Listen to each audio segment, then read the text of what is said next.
Imagine olhar para o céu e descobrir que o Sol está morrendo. Não porque chegou naturalmente ao fim de sua existência, mas porque uma forma microscópica de vida está consumindo sua energia. A humanidade chama essa criatura de astrófago, um devorador de estrelas.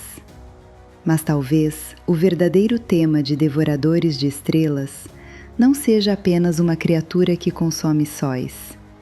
Talvez o filme esteja falando sobre tudo aquilo que cresce sem limites, alimentando-se da própria fonte que sustenta a vida. O desejo descontrolado, a ambição, o medo, o egoísmo. Assim como o astrófago consome as estrelas sem compreender as consequências, o ser humano também pode destruir aquilo de que depende para sobreviver. Mas, em meio à escuridão do espaço, o filme apresenta uma possibilidade. Talvez a salvação não esteja na força de um herói solitário. Talvez ela esteja no encontro entre duas formas de vida que aprendem a confiar uma na outra. Ryland Grace desperta sozinho em uma nave espacial. Ele não sabe onde está, não se lembra de sua missão e durante alguns instantes não sabe sequer o próprio nome. Essa situação nos conduz a uma antiga pergunta filosófica: o que faz de uma pessoa aquilo que ela é? O filósofo John Locke relacionava a identidade pessoal à continuidade da consciência e da memória. Nós acreditamos que somos a mesma pessoa de ontem porque conseguimos recordar nossas experiências, decisões e sentimentos. Mas o que acontece quando essas lembranças desaparecem? Sem memória, Grace ainda possui inteligência, conhecimento científico e capacidade de raciocínio. Ele consegue realizar cálculos, compreende os equipamentos, reconhece princípios da biologia e da física, mas ainda não compreende a si mesmo. O filme separa duas coisas que normalmente confundimos: aquilo que sabemos e aquilo que somos. Podemos perder nossa história e continuar carregando determinadas capacidades. Porém, sem conhecer nossas escolhas anteriores, não sabemos quais valores realmente orientaram nossa vida. Grace precisa reconstruir sua identidade como um cientista, investigando um fenômeno desconhecido. Cada lembrança recuperada se transforma em uma nova evidência. E aquilo que ele descobre sobre si mesmo nem sempre é confortável. O astrófago não odeia a humanidade. Ele não deseja destruir a Terra. Ele não possui um plano de dominação. Ele apenas se alimenta. Essa ausência de intenção torna a ameaça ainda mais inquietante. Estamos acostumados a imaginar o mal como uma força consciente, comandada por alguém que deseja causar sofrimento. Mas muitas destruições não surgem da maldade. Elas surgem da indiferença. Uma espécie pode destruir um ecossistema apenas tentando sobreviver. Uma empresa pode esgotar recursos pensando somente em crescer. Uma sociedade pode comprometer o próprio futuro porque não consegue limitar seus desejos no presente. Para o filósofo Arthur Schopenhauer, a vida é movida por uma vontade incessante. Desejamos, conquistamos e imediatamente voltamos a desejar. O astrofago simboliza essa vontade sem reflexão. Ele cresce porque pode crescer, consome porque pode consumir, e não percebe que ao destruir sua fonte de energia, também ameaça sua própria continuidade. Por isso, o maior devorador de estrelas talvez não esteja no espaço. Ele pode estar dentro de nós, sempre que confundimos crescimento com progresso e desejo com necessidade. Grace não enfrenta a ameaça utilizando armas. Ele enfrenta o desconhecido fazendo perguntas, observando, testando, errando, recomeçando. Em muitos filmes, a ciência aparece como um conjunto de respostas prontas. Aqui, ela surge como aquilo que realmente é, um método para reconhecer nossa ignorância. Sócrates afirmava que a verdadeira sabedoria começa quando percebemos que não sabemos. Grace sobrevive porque não trata suas primeiras conclusões como verdades absolutas. Ele formula hipóteses e aceita abandoná-las quando os fatos apontam para outra direção. Essa é uma lição importante para além dos laboratórios. Muitas vezes, não conseguimos resolver nossos problemas porque estamos mais interessados em defender nossas certezas do que em compreender a realidade. A ciência exige humildade. Ela nos ensina que errar não é necessariamente fracassar. O verdadeiro fracasso acontece quando continuamos repetindo um erro apenas para proteger nosso orgulho. Quando Grace encontra outra nave, ele percebe que não está sozinho. Nela está Rocky, um ser completamente diferente dos humanos. Ele não possui olhos. Vive em uma atmosfera mortal para Grace. Percebe o mundo por vibrações e se comunica por sons musicais. Seu corpo, sua linguagem e sua percepção da realidade são radicalmente diferentes. Mesmo assim, os dois enfrentam o mesmo problema. Suas estrelas estão sendo consumidas pelo astrofago. O encontro entre Grace e Rocky representa aquilo que o filósofo Emmanuel Levinas chamava de encontro com o outro.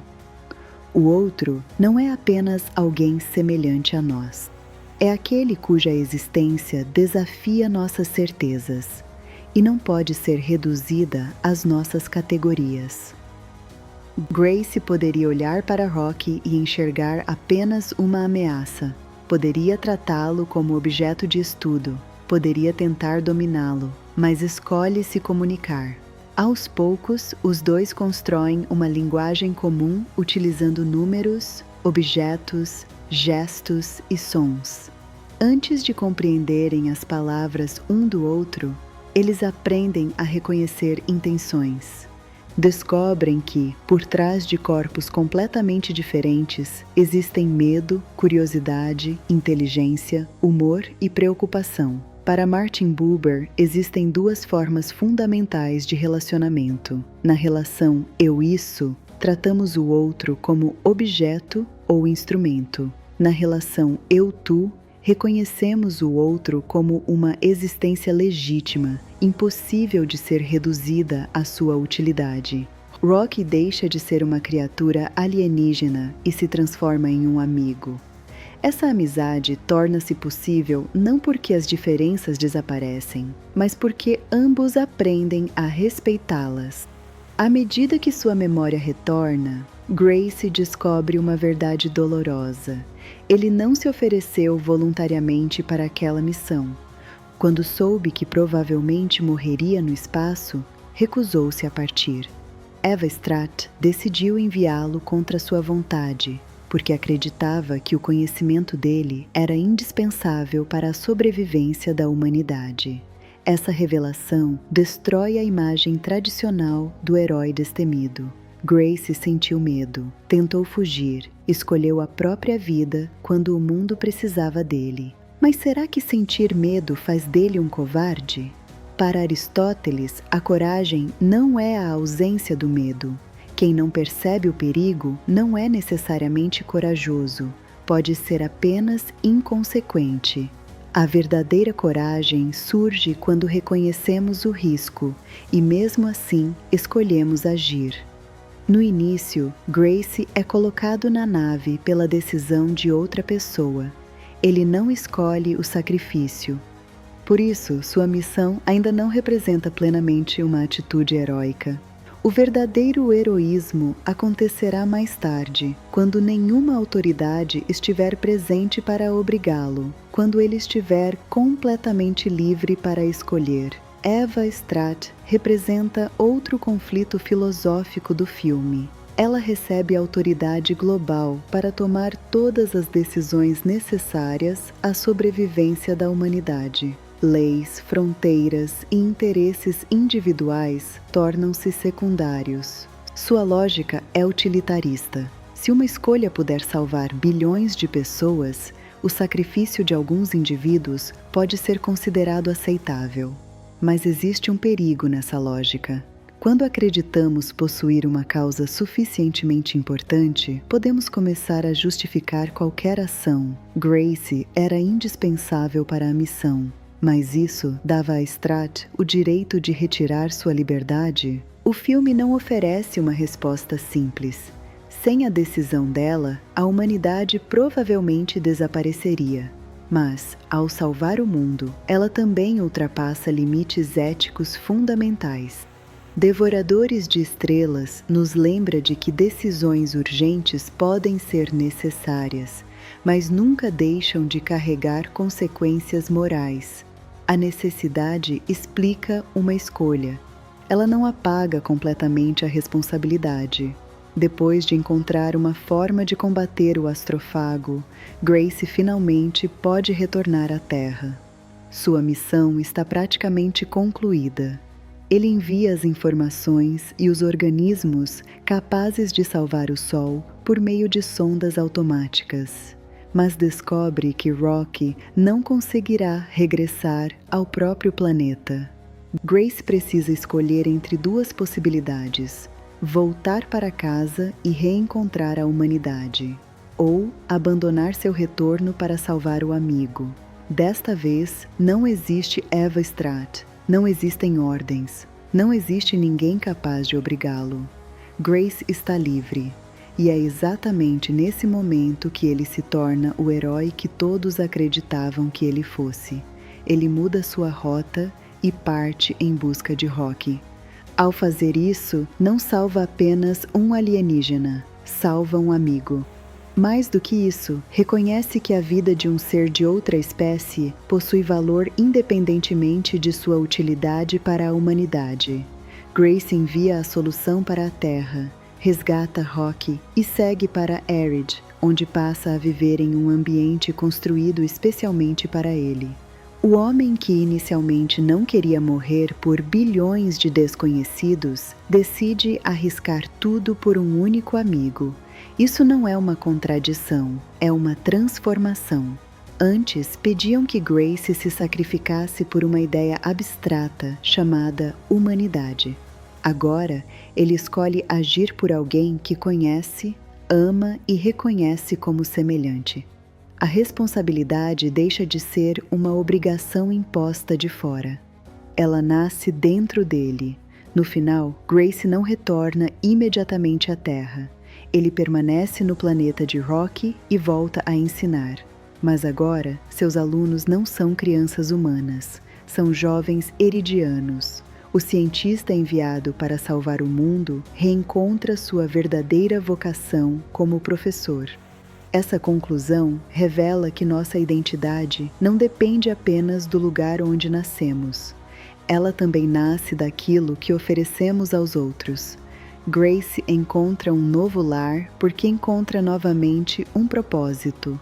Ele começou a história sem memória, sem saber quem era, e termina compreendendo que talvez sejamos menos definidos pelo nosso passado do que pelas escolhas que fazemos quando finalmente estamos livres. A Terra era o lugar de sua origem. Erid torna-se o lugar de sua transformação. Devoradores de Estrelas começa como uma história sobre o fim do mundo, mas termina como uma história sobre amizade. A ciência encontra a solução.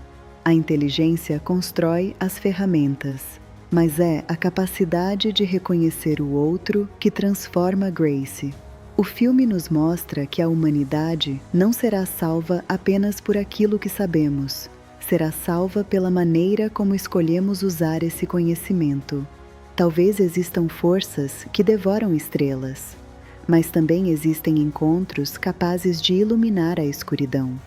Porque diante da imensidão do universo, ser humano não significa pertencer a uma espécie. Significa olhar para uma vida completamente diferente da nossa e ainda assim dizer: eu não vou abandonar você.